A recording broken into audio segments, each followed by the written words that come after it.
The first scripture reading is from Exodus 34, verses 29 through 35.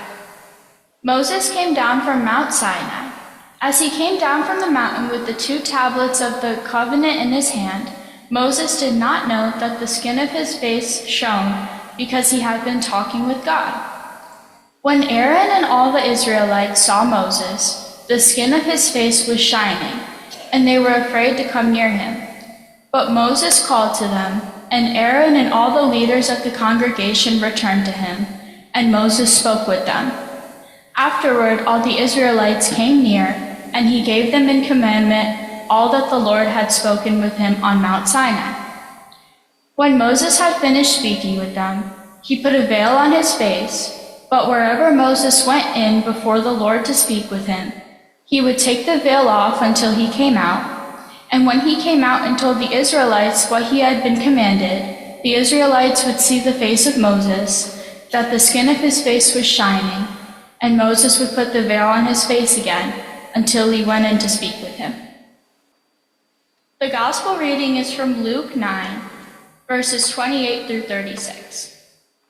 Now about 8 days after these sayings, Jesus took with him Peter and John and James and went up to the mountain to pray.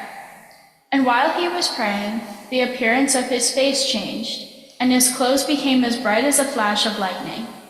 Suddenly, they saw 2 men, Moses and Elijah, talking to him. They appeared in glory and were speaking about his exodus, which he was about to fulfill in Jerusalem. Now Peter and his companions were weighed down with sleep, but as they awoke, they saw his glory and the 2 men who stood with him. Just as they were leaving him, Peter said to Jesus, "Master, it is good for us to be here.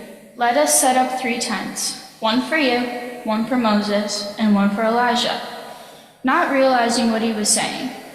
While he was saying this, a cloud came and overshadowed them, and they were terrified as they entered the cloud.